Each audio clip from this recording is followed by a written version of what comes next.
Apa yang disampaikan oleh Fadlizon meminta Pak Mahfud MD untuk menjemput Habib Rizik Syihab menurut saya adalah sebuah pelecehan besar, sebuah penghinaan kepada Pak Mahfud MD. Dus penghinaan juga terhadap pemerintah Republik Indonesia.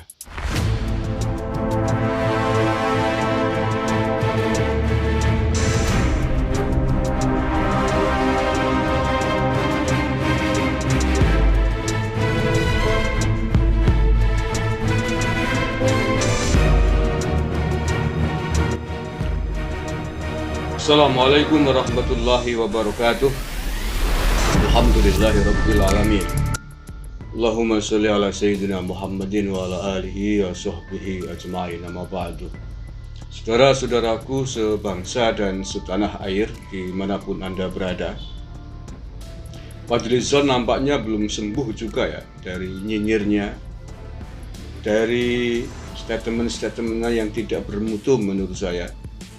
Dan kali ini menurut saya statement Fadlizon di Twitternya itu sungguh menghina, sungguh merendahkan martabat Profesor Mahfud MD sebagai Menko Polhukam.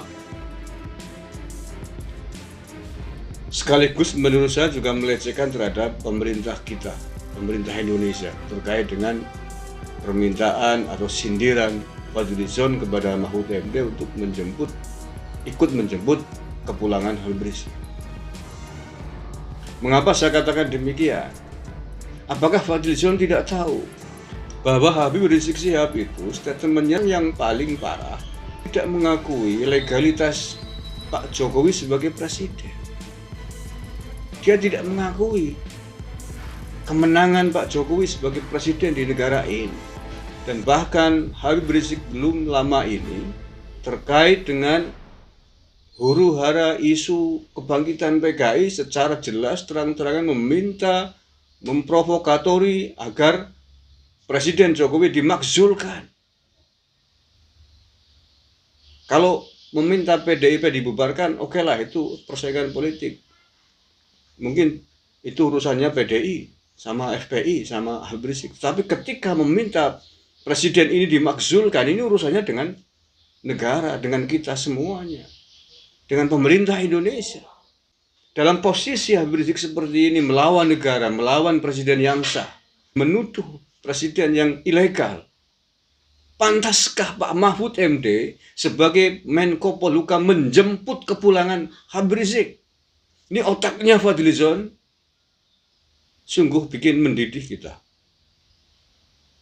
Dia itu wakil, kalau dia itu orang FPI masih bisa dimaklumi lah ya, masih bisa kita maklumi pernyataan ini.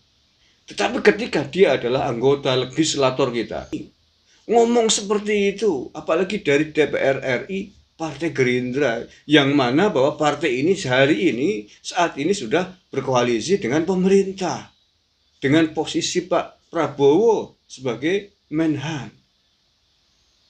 Ini bagaimana nih? Kalau menurut saya, ini keterlaluan, sungguh keterlaluan. Kalau saya jadi Pak Mahfud MD, kalau ketemu tak tempeleng itu, Fadlizon. Betul. Karena udah pelecehan sekali, pelecehan terhadap jabatan Pak Mahfud sebagai Menko Polhukam itu loh.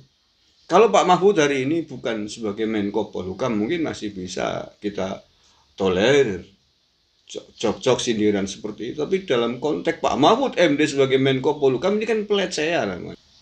Kecuali sejak kasus ini ramai di persoalan, sejak Pak Habib Rizik mengalami kesulitan di dalam proses pulang baliknya dari Saudi ke sini, itu meminta secara resmi bagaimana agar kasusnya diselesaikan baik kepada duta besar kita di Saudi maupun kepada Menko Polhukam, itu masih bisa dimengerti. Ini kok ini bikin emosi nih orang ini.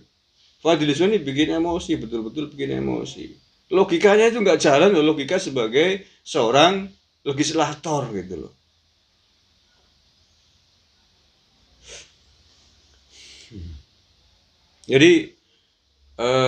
Jadi kan kronologinya kan begini ya, sahabat-sahabatku ya, yang mungkin belum mengikuti informasi dari awal polemik antara Fadlizon dan Mahfud MD ini.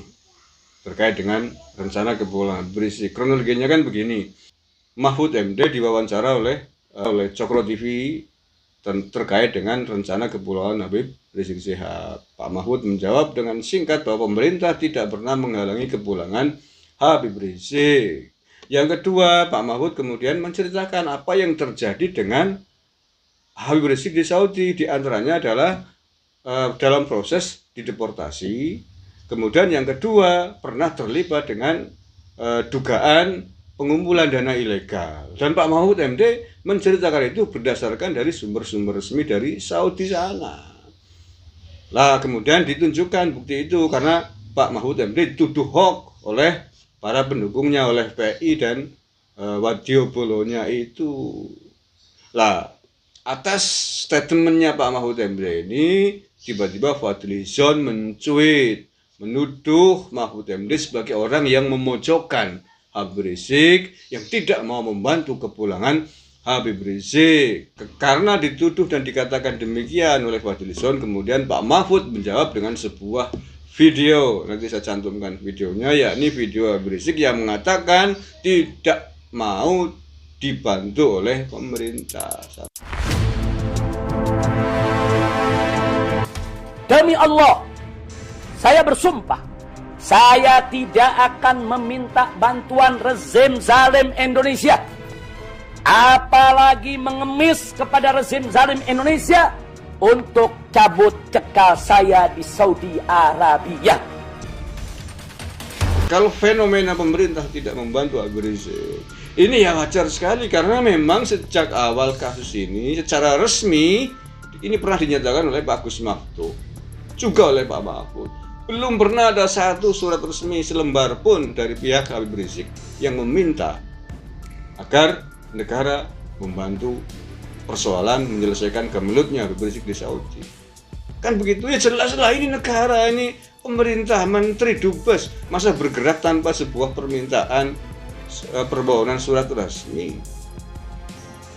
Kecuali kasusnya adalah TKI kita yang di sana sedang menghadapi hukuman mati, hukuman panjung misalkan begitulah. Ini tentu saja berbeda. Lain persoalannya bahwa dalam kasus ini jelas negara harus turun tangan menyelamatkan warganya. Ini tidak bisa disamakan dengan kasusnya Habib Rizik. Apalagi kalau mohon maaf kronologi kita lari ke belakang terkait dengan mengapa Habib Rizik pergi ke Saudi. Nah itu ya. Nah berbalas pantun statement di Twitternya antara Fadlizon dan Mahfud MD. Kalau saya jadi Mahfud MD tahu, mohon maaf, tidak mungkin saya tanggapi cuitan-cuitan yang membuat emosi, tidak mutu seperti itu. Pasti Menko Polhukam dalam konteks berbangsa dan bernegara loh ya. Jangan salah paham nih semuanya, para khususnya anggota FPI dan pendukungnya Habib Rizik. Saya berbicara dalam konteks berbangsa dan bernegara. Dalam konteks jabatan Profesor Mahfud MD. Ya tidak mungkin. Tentu saja dalam setiap langkah dan gerakannya menjemput orang dari luar negeri itu pasti ada prosedur dan alasan-alasan argumentasi yang kuat terkait dengan kepentingan bangsa dan negara ini. Tidak bisa asal-asalan. Kemudian ditimbang juga untung ruginya dan lain sebagainya gitu. Nah, kalau lain masalahnya misalkan begini Pak Fadlizon, kalau misalkan Habib Rizik adalah duta dari bangsa Indonesia dikirimkan ke Saudi untuk misi tertentu, misalkan misi perdamaian dunia, misi perdamaian Islam, atau misi-misi penting yang lain. Setelah selesai kemudian pulang ke Indonesia dengan hasil dan prestasi yang gemilang, maka ketika pulangnya dijemput oleh negara beramai-ramai, ini baru wajar, ini baru masuk akal. Nah tapi apakah Habib Rizik adalah seperti itu? Kan tidak. Lah sekarang kenapa tidak Anda aja yang menjemput Pak Fadlizon? Kenapa harus minta Pak Mahfud MD? Ini kan pelecehan. Kenapa bukan Anda yang menjemput? Jemput saja besok. Nah, apalagi ini statement Anda sebenarnya membongkar kasus lama pimpinan partai Anda Pak Prabowo. Menurut saya Pak Prabowo itu malu dengan statement Anda ini. Karena mengingatkan masa lalu ketika musim kampanye Pilpres 2019, Pak Prabowo yang berjanji sendiri akan menjemput sendiri kepulangan Habib Rizik Syihab. Ini saya cantumkan videonya. Imam besar Habib Rizik Syihab selalu diberi perlindungan dan kebaikan oleh Allah SWT. Dan kalau bisa sebelum saya dipilih, beliau sudah kembali. Kalau tidak, saya yang akan jemput beliau. Terima kasih. Sekretaris Jenderal Ketua Front Santri Indonesia Habib Muhammad Hanif akan memberikan cendera mata berupa sorban kepada. Nah, itu faktanya. Jadi menurut saya statement Fadlizon meminta Pak Mahfud MD untuk menjemput Habib Rizik pulang adalah pelecehan, penghinaan terhadap jabatan Menko Polhukam. Yang kedua, menyinggung perasaan Menhan Pak Prabowo yang mengungkit kembali janji-janji kampanyenya masa lalu yang ingin menjemput Habib Rizik, dan sampai hari ini ternyata tidak dipenuhi. Dan ini adalah urusan Anda dengan Pak Prabowo. Bila taufiq wal hidayah wa ridha wal inayah. Assalamualaikum warahmatullahi wabarakatuh.